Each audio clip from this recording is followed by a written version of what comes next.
Nah, teman-teman semua, saya memberikan tema orang percaya mengelola kritik. Ya,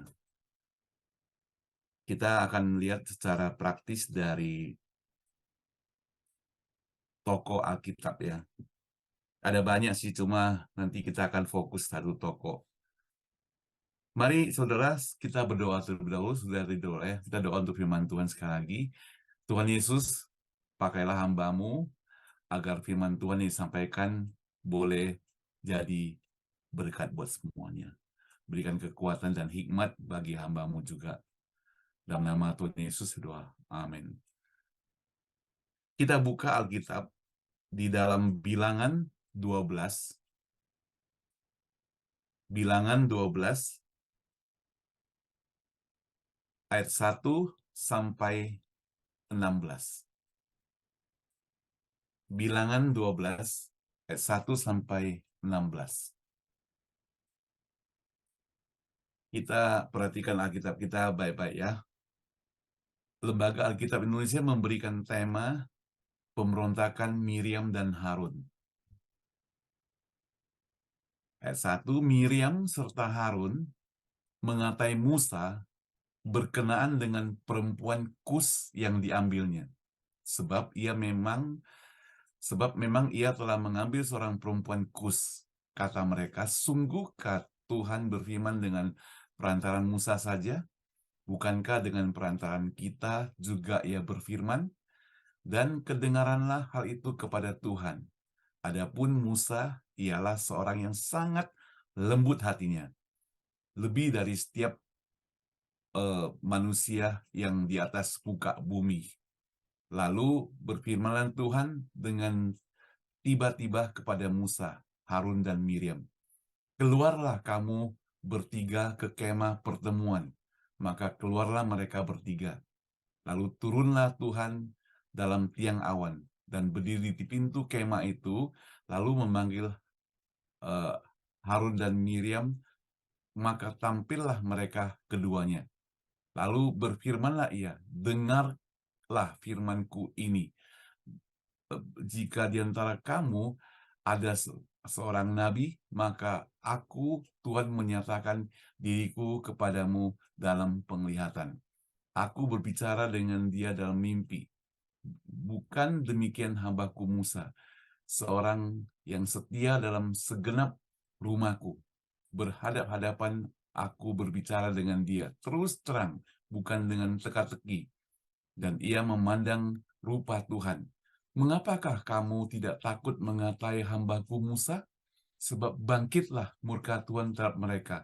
Lalu pergilah ia, ayat 10, dan ketika awan telah naik dari atas kemah, maka tampaklah Miriam kena kusta, putih seperti salju. Ketika Harun berpaling kepada Miriam, maka dilihatnya bahwa dia kena kusta. Lalu kata Harun kepada Musa, "Ah, Tuanku, janganlah kiranya timpakan kepada kami dosa ini yang kami perbuat dalam kebodohan kami. Janganlah kiranya dibiarkan dia sebagai anak gugur, yang pada waktu keluar dari kandungan ibunya sudah setengah busuk dagingnya." Lalu berserulah Musa kepada Tuhan, "Ya Allah, sembuhkanlah kiranya dia." Kemudian berfirmanlah Tuhan kepada Musa, "Sekiranya ayahnya meludahi mukanya, tidaklah ia mendapat malu selama 7 hari. Biarlah dia selama 7 hari dikucilkan keluar tempat perkemahan. Demikian kemudian bolehlah ia diterima kembali." Jadi dikucilkanlah Miriam keluar tempat perkemahan 7 hari lamanya. Dan bangsa itu tidak berangkat sebelum Miriam diterima kembali. Kemudian berangkatlah mereka dari Haserot dan berkemah di padang gurun Paran. Ada satu ayat lagi saya mau bacakan buat kita semuanya di dalam Amsal 16 ayat yang ke-18. Saya bacakan aja biar cepat ya. Amsal 16:18, firman Tuhan berbunyi, kecongkakan mendahului kehancuran, dan tinggi hati mendahului kejatuhan. Demikianlah pembacaan firman Tuhan pada hari ini. Nah, tadi saya katakan tema kita adalah bagaimana orang percaya mengelola kritik. Kita senang atau tidak, suka atau tidak, ya, mau atau tidak mau, kita tidak bisa memberhentikan atau menyetop orang mengkritik kita. Ya. Atau sebaliknya kadang-kadang kita pula yang suka mengkritik orang lain. Saudara, kritik itu ada yang pedas. Ya. Ada orang begitu menerima kritik yang keras, bisa membuat dia putus asa, down, jatuh. Kritik bisa membuat orang itu menjadi frustrasi juga. Membuat orang itu menjadi, katakan, patah semangat. Lalu membuat orang itu seakan-akan merasa bersalah, gagal, dan tidak mau bangkit lagi. Namun saudara, saya tidak mengatakan bahwa kita tidak boleh atau tidak harus atau tidak menerima kritikan orang. Ya. Kita boleh menerima kritik, ya, karena ada banyak positifnya. Kadang kritik dari orang lain itu justru mengingatkan kita supaya ada perubahan. Karena kita tidak bisa melihat kesalahan diri kita sendiri. Kan seperti jari telunjuk kita, beberapa teman-teman sering share di sini, ada 5, kita sering menunjuk orang, tapi sebenarnya ada 3 jari yang menunjuk kita sendiri. Saudara yang dikasih Tuhan, Bapak Ibu semua, kritik itu yang positif, ada juga kritik negatif. Ada kritik yang membangun, kritik yang menjatuhkan. Yang disebut dengan destruktif itu kritik yang menjatuhkan. Jadi orang itu mengkritik tujuannya untuk menghancurkan orang tersebut. Orang itu mengkritik tujuannya untuk merusak kehidupan orang tersebut. Kita mesti bedakan antara kritik dengan fitnah. Ya. Fitnah itu lebih kejam, ya, dari pembunuhan katanya. Tapi kritik, saudara, yang positif itu kritik yang konstruktif, yang kritik yang membangun. Bagaimana itu? Bagi saya, kritik itu mesti disampaikan dengan kejujuran, hati yang penuh kasih, yang bisa dipertanggungjawabkan, ada solusinya. Dengan hati yang hancur, kalau kita mau kritik orang tersebut, supaya orang itu bisa bangkit kembali, bukan menjadi jatuh. Nah, kritik itu menjadi satu hal yang sangat berguna bagi kita apabila kita menerima secara positif. Nanti kita akan lihat bagaimana Musa menghadapinya. Tadi saya katakan tidak semua orang dapat menerima kritik. Dalam Alkitab saja ada contoh yang sangat jelas. Satu dalam Perjanjian Lama misalnya, di dalam 2, nggak usah dibuka Alkitabnya, dalam 2 Samuel 12, 1-25, ya sangat panjang, tapi saya ringkaskan ceritanya. Waktu Daud jatuh dalam dosa, ketika dia mengambil istri Uria menjadi istrinya, ya, ketika dia mengambil istri Uria menjadi istrinya, maka dia dikritik oleh seorang nabi yang bernama Nathan. Tapi nggak masalah. Dia katakan dalam 2 Samuel 12 ayat 13, dia katakan, aku berdosa kepada Tuhan. Maka lahir Mazmur 51. di mana pengakuan dosa daripada Daud. Beda sekali dengan Perjanjian Baru, ada seorang yang lain di Lukas 3 ayat 19 sampai 20. Waktu itu Yohanes Pembaptis mengkritik Herodes karena dia mengambil apa namanya adik atau istri saudaranya itu jadi istrinya, bernama Herodias. Maka waktu dia itu mengkritik, hasilnya adalah Yohanes Pembaptis dipenjarakan. Bahkan kalau kita baca ceritanya, begitu sadisnya dia, sampai kepala Yohanes itu dipenggal taruh di atas talam. Itu yang terjadi gara-gara orang tidak bisa menerima kritikan. Nah, di sini saya pagi hari ini atau malam hari di sana, saya ingin kalau kritik yang kita dengar memang tidak perlu kita terima 100% dan tidak semua kritik harus kita terima. Tapi juga tidak semua kritik harus kita abaikan. Ada satu cerita lama dari Yunani, seorang yang punya seekor keledai, bersama anaknya dia mau naik ke atas gunung, lalu dia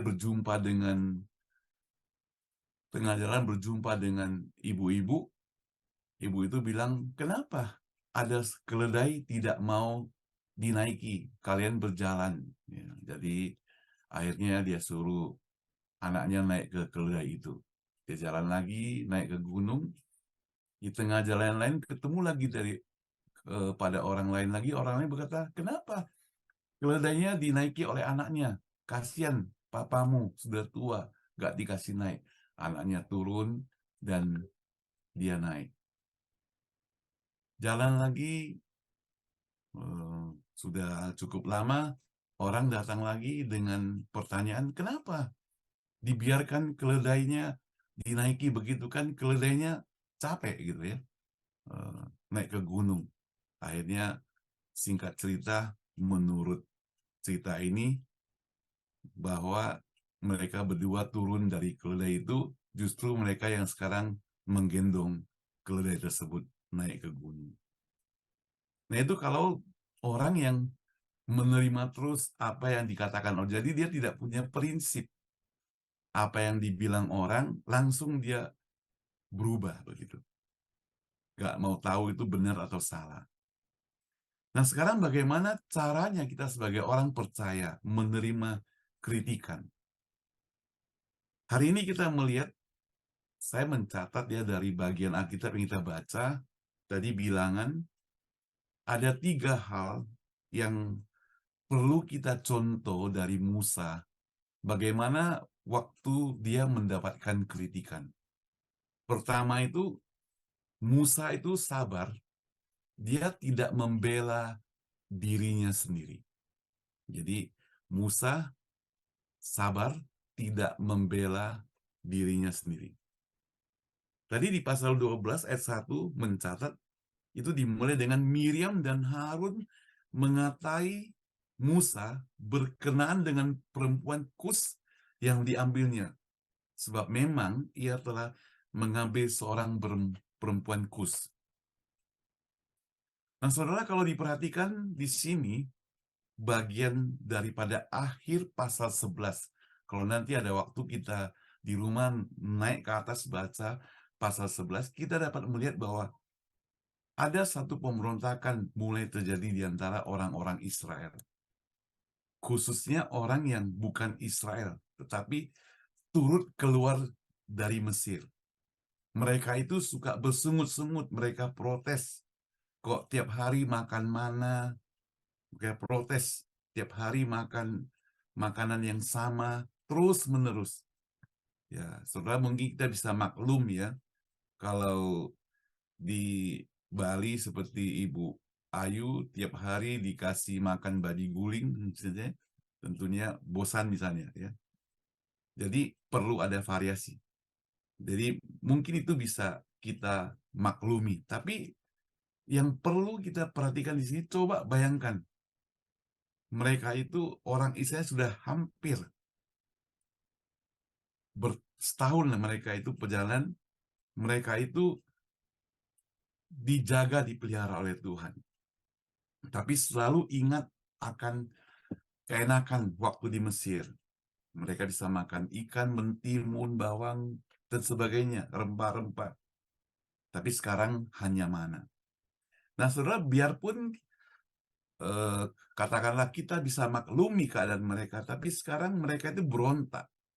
Itu berarti tidak ada ucapan syukur, tidak ada ucapan terima kasih kepada Tuhan. Mereka seakan-akan lupa bahwa dari atas keselamatan yang Tuhan kerjakan itu semua, mereka lupa ada karya Tuhan dalam hidup mereka. Ayat yang ketiga mencatat, Musa itu seorang yang sangat lembut hatinya. Saya sengaja baca dengan kata sangat lembut hatinya. Tentunya luar biasa ya, Musa lembut hatinya.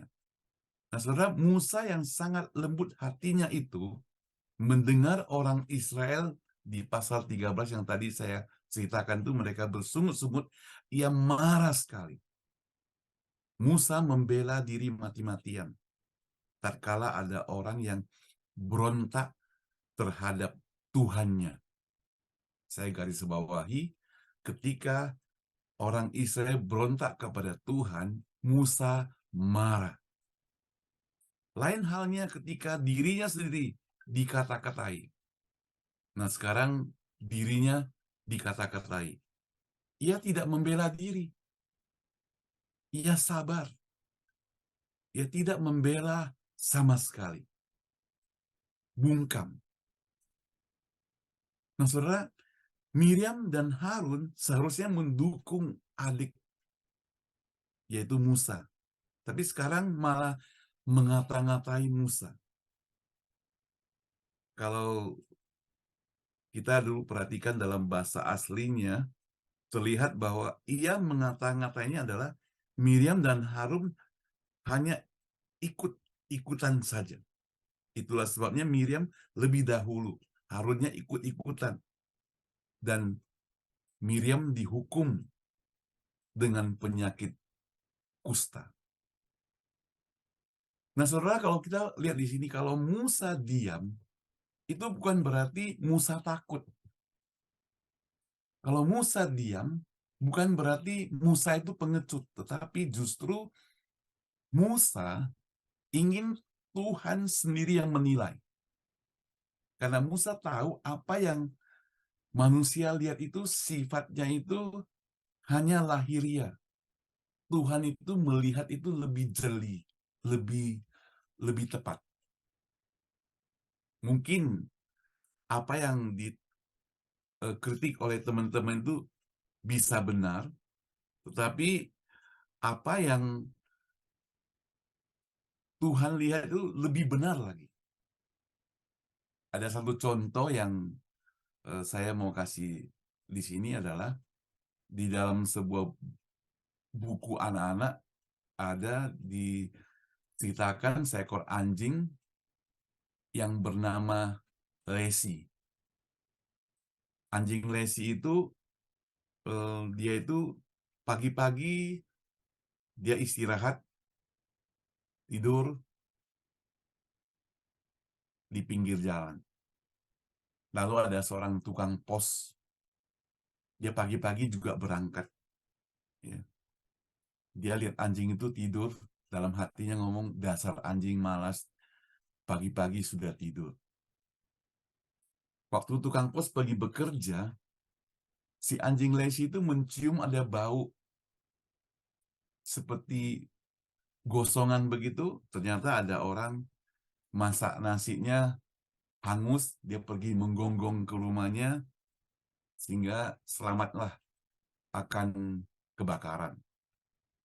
Lalu ketika dia lewati jalan, lihat ada orang tua menyeberang jalan, sulit, maka yang dia lakukan adalah membimbing orang tersebut jalan.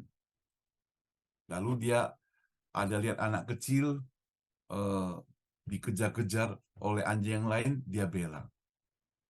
Udah capek, dia istirahat lagi. Pak Pos pun pulang kerja, melihat anjing itu masih tertidur di pinggir jalan. Ya, lalu dalam hatinya kata, bener kan dasar anjing, dari pagi sampai sore dia tidur saja. Nah, dari bagian ini dari cerita ini kita bisa lihat bahwa manusia itu melihat apa yang di depan mata. Tuhan melihat di dalam hati. Manusia terbatas. Bagaimana dengan kita yang ada di grup ini? Bukankah seringkali kita begitu cepat bertindak, emosi, marah, ketika ada orang yang mencoba untuk mengoreksi kita? Seringkali kita menjadi marah ketika orang lain menasehati kita. Apalagi yang menasehati kita itu kita anggap tanda kutip masih kurang pengalaman. Atau orang yang masih lebih muda daripada kita. Seringkali kita begitu, atau seringkali kita begitu suka untuk mengkritik orang, bahkan mencoba menjatuhkan orang. Ya, itu mungkin bisa kita lakukan. Saya nggak tahu. Mudah-mudahan di grup kita nggak demikian. Bahkan kita mencoba membela diri dengan berbagai dalih supaya menunjukkan kita itu benar-benar orang yang bebas dari kritikan. Saudara, kita teladani Musa. Di sini dikatakan tidak membela diri. Dengan tidak membela diri, maka yang benar itu tetaplah benar. Karena dia serahkan kepada Tuhan, Tuhan yang membela dirinya. Nah, itu yang pertama, saudara. Yang kedua, saya melihat di sini dari cerita tadi sudah panjang lebar saya baca 1-16. Musa itu tidak balas dendam, saudara. Bagaimana kita tahu? Sekali lagi kalau kita perhatikan Alkitab kita, rupanya dasar dari keluhan atau dasar dari Miriam mengata-ngatai, ya, dasar dari Miriam mengata-ngatai Musa itu karena adanya iri hati. Apalagi ditambah Musa mengambil istri orang asing. Hal ini membuat Miriam lebih semangat lagi mengata-ngatainya.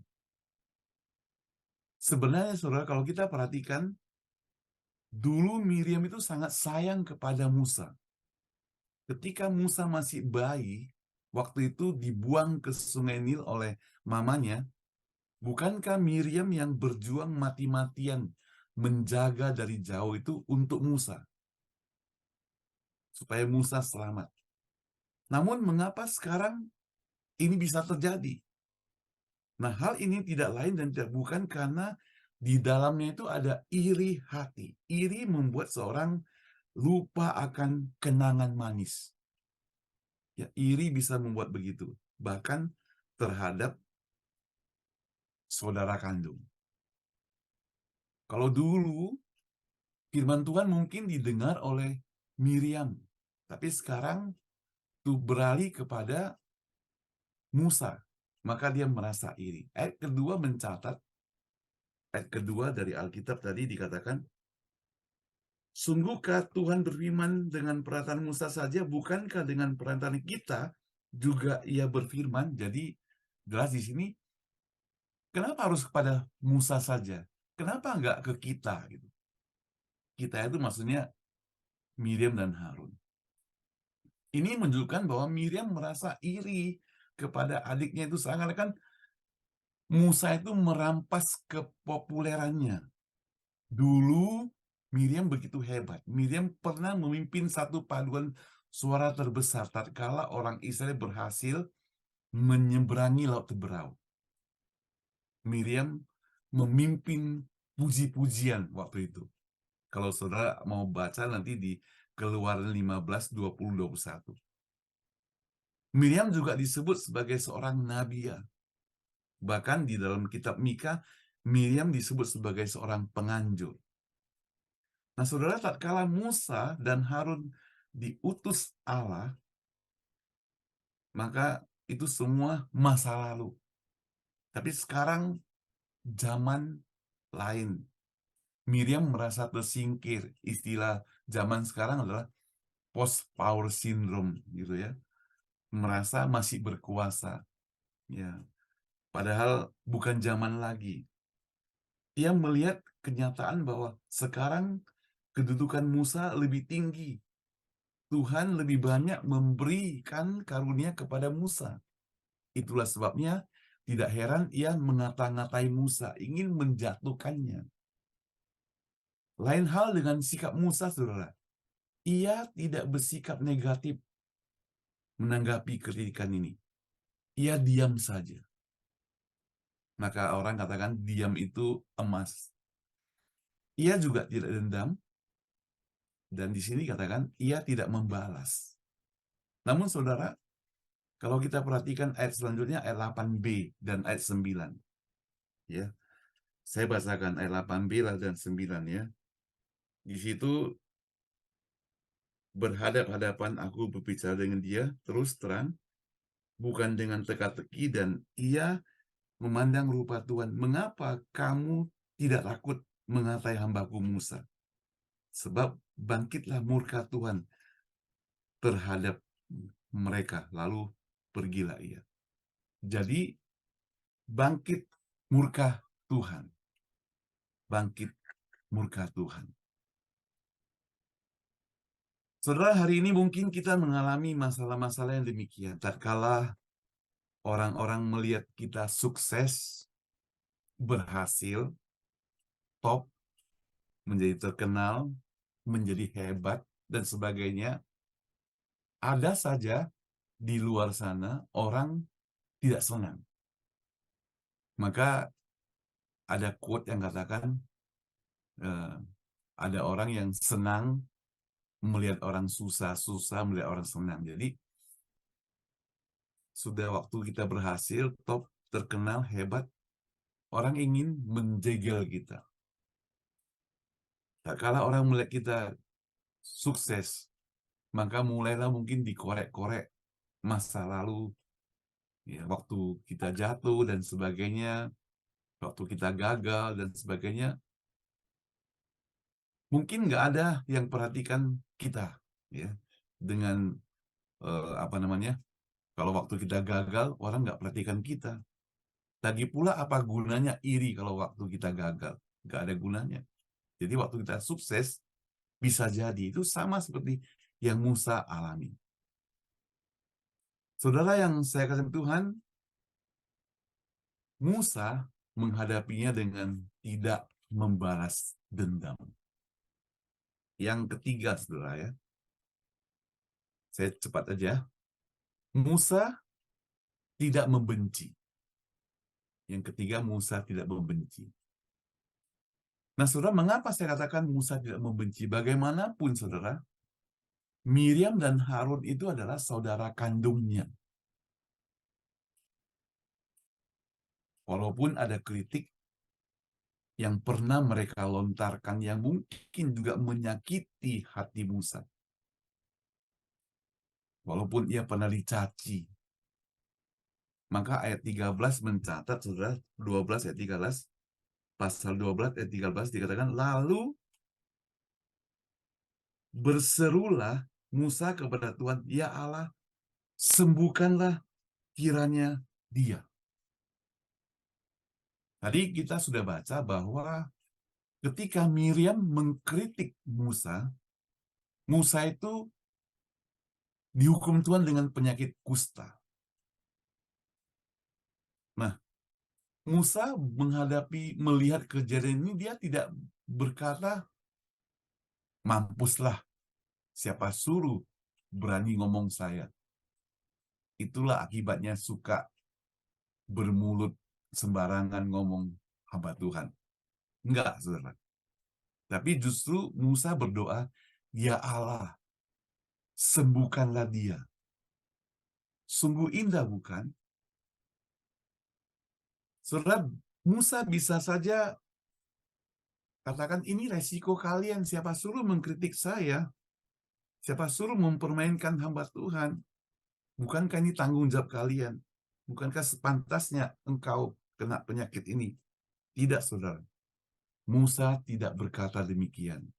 Tapi Musa berkata, ya Allah, sembuhkanlah dia. Bagi saya ini menunjukkan bahwa Musa tidak menyimpan benci, tapi Musa sangat mengasihi kakaknya ini. Musa sangat mengasihi kakaknya ini. Saudara, Allah yang Musa sembah adalah Allah yang adil. Allah yang mengetahui mana yang benar, mana yang salah. Itulah sebabnya Allah tidak langsung menyembuhkan, tetapi ia harus dikucilkan. Miriam harus dikucilkan selama 7 hari. Selama 7 hari, ia dikucilkan dari kenajisan akibat ulah yang diperbuatnya sendiri. Itu berarti ia harus menanggung malu akibat perbuatan itu, saudara. Ia juga berarti kedoknya itu terbongkar. Dan semua orang Israel tahu kebobrokan daripada Miriam menjadinya. Karena mereka itu tidak boleh bergerak sebelum Miriam itu tahir atau sembuh dan diterima kembali oleh orang Israel. Saudara, hari ini bagaimana dengan kita, saudara? Apakah kita menyimpan kebencian? Apakah kita menyimpan rasa marah sehingga kita ingin membalas? Sebentar lagi kita mau masuk, ini sekarang dalam Prapaskah, mau masuk kepada hari Paskah. Jadi masuk kepada Yesus juru selamat kita yang mati di atas kayu salib.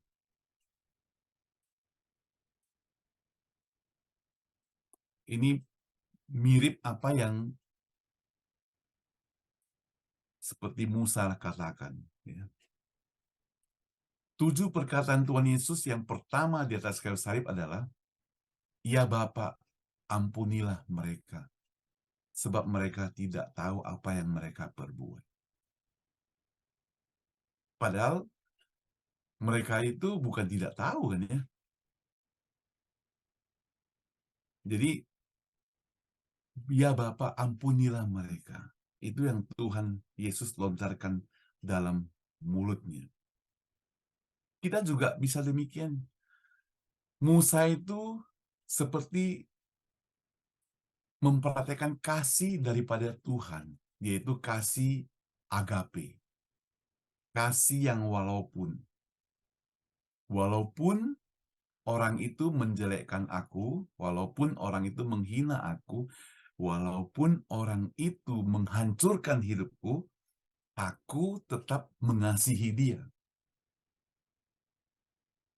Hari ini bagaimana kita menyimpan dalam hati kita terhadap mungkin suami kita, istri kita?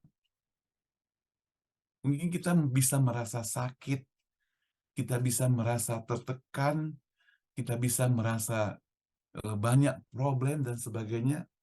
Tapi firman Tuhan tetap mengajarkan pada kita, ya Bapak, ampunilah mereka. Seperti Musa katakan, sembuhkanlah dia. Saudara yang saya kasih Tuhan, Musa tidak pernah membenci. Kita juga boleh belajar seperti itu. Di depan mata ada orang yang menyakiti kita. Yesus tidak membenci. Demikian juga kita perlu belajar seperti demikian sebagai orang percaya. Apalagi saya sebagai hamba Tuhan tentunya mesti demikian, saudara.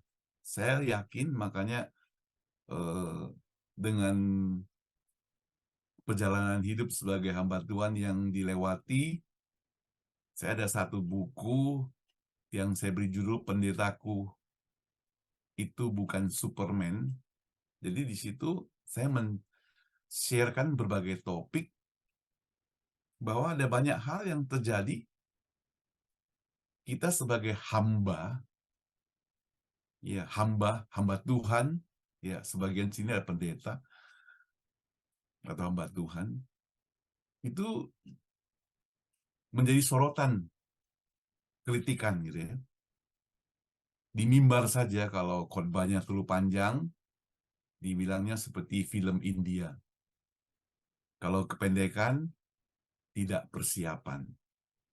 Kalau melihat teks, dia katakan kurang mantap juga persiapannya. Kalau tidak ada teks, tidak persiapan. Jadi serba salah kan ya. Maju kena, mundur kena gitu, seperti dulu ada film Dono Kasino. Saudara, bagaimana dengan kita sekalian? Apakah kita ini punya problem terhadap kritikan orang? Apakah cepat kita membalasnya? Firman Tuhan mengajarkan pada kita penguasaan diri, tahan diri, sabar. Sabar itu kan firman Tuhan katakan memang menderita, karena sabar itu sendiri artinya long suffering kan ya? Penderitaan yang panjang. Kalau orang bilang saya sabar, saya menderita, benar. Kalau sabar gak menderita itu berarti bukan sabar. Itu biasa-biasa aja. Nah, saya harap kita semuanya mendapatkan berkat melalui sharing pada hari ini. Ya, saya berdoa terlebih dahulu untuk menutupnya. Bapa di surga, terima kasih untuk firman Tuhan yang boleh kami dengarkan bersama. Tuhan, bukakan hati pikiran kami, apa yang kami sampaikan boleh dimengerti, walaupun waktu terbatas, banyak hal yang mau kami bicarakan, tapi mudah-mudahan kami semua boleh dicerahkan oleh Tuhan sendiri. Dalam nama Tuhan Yesus, kami berdoa. Amin. Terima kasih kepada teman, kalau ada salah sedikit, kalau dia teman, mungkin bisa ditutupi juga gitu. Tapi begitu bermusuhan, nggak salah pun kita salahkan. Jadi itu bisa terjadi. Tapi prinsipnya adalah kritik itu mestinya membangun, bukan menjatuhkan. Ya. Lalu sebaliknya, kalau kita tergoda untuk mengkritik atau memperbaiki orang misalnya gitu ya kan seringkali juga kita itu ya terus terang kita manusia tidak bisa menghindari gosip ya, karena cerita ini makin digosok makin sip kan katanya. Jadi bisa saja kita tergoda untuk menceritakan kembali tentang seseorang dan sebagainya. Tapi ada seorang penulis, dia memberikan nasihat 3 hal. Pertama, kalau ada masalah, ada persoalan yang terjadi, yang di depan mata kita, atau pernah kita dengar, atau pernah kita lihat, atau kita alami. Kalau kita mau ceritakan, pertama harus kita cek apakah berita itu benar. Itu kunci pertamanya. Kunci kedua, apakah itu perlu? Kita perlu pikirkan, perlu renungkan, jawab dengan sejujurnya, apakah perlu untuk disampaikan ke orang. Lalu masuk lagi ke 3 yang lebih selektif lagi, apakah itu baik? Jika baik, bagi orang tersebut bisa membangun dirinya dengan hati yang hancur, mungkin dengan air mata, dengan hati yang hancur, dengan air mata, penuh kasih, kita maunya dengan apa yang kita sampaikan, orang itu bangkit kembali. Bukan berarti, bukan seperti begini, begitu kita kritik pada orang itu, mampuslah kamu ya.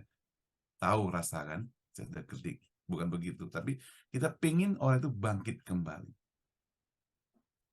Sama seperti seorang bapak, seorang ibu memberikan nasihat pada anaknya kan bukan tujuannya menghancurkan anaknya. Tujuannya kan supaya anaknya itu menjadi lebih baik. Nah, itulah kalau seorang tua kita mau kritik, maunya kita anak kita lebih baik, bukan lebih hancur, lebih kacau, lebih rusuh dan sebagainya. Dengan demikian kita mendapatkan damai sejahtera. Karena kita mempraktekkan kasih sekali lagi dalam hal mengkritik yang membangun itu. Yesus juga pernah mengkritik dan dia terus terang terbuka, bukan di belakang orang gitu. Ya, bukan di belakang. Ya. Oke, sampai sini ya. Terima kasih. Oke, mari kita berdoa, teman-teman semua. Tuhan Yesus, terima kasih kami boleh datang kepadamu melalui pertemuan Zoom ini.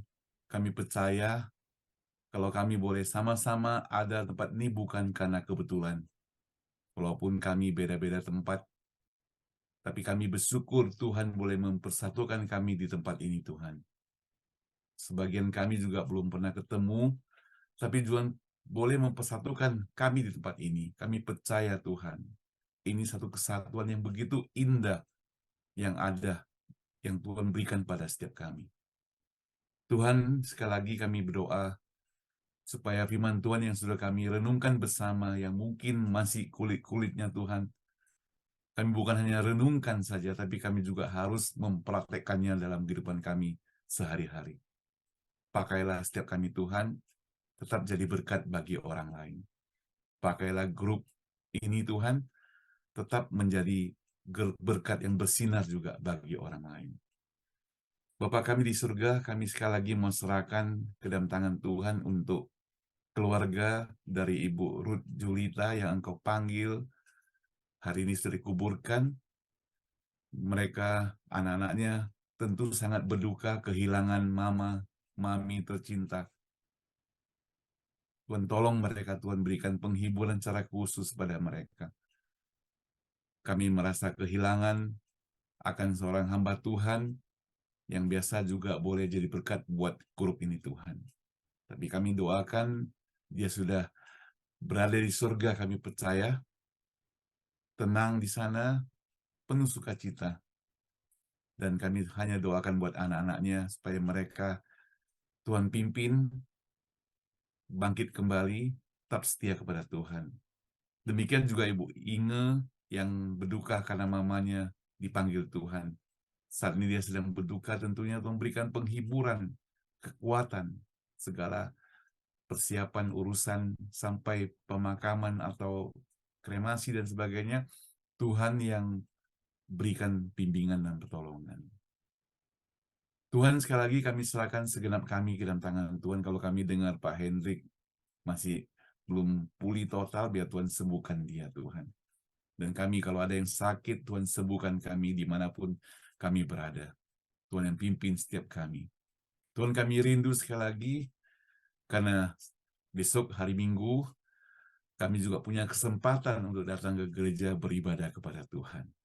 Sebagian hamba Tuhan di sini boleh melayani Tuhan, dengar firman Tuhan disampaikan, jadi berkat bagi orang lain juga.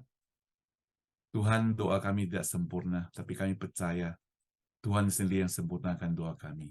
Dengar doa kami Tuhan, dalam nama Tuhan Yesus yang berdoa. Amin.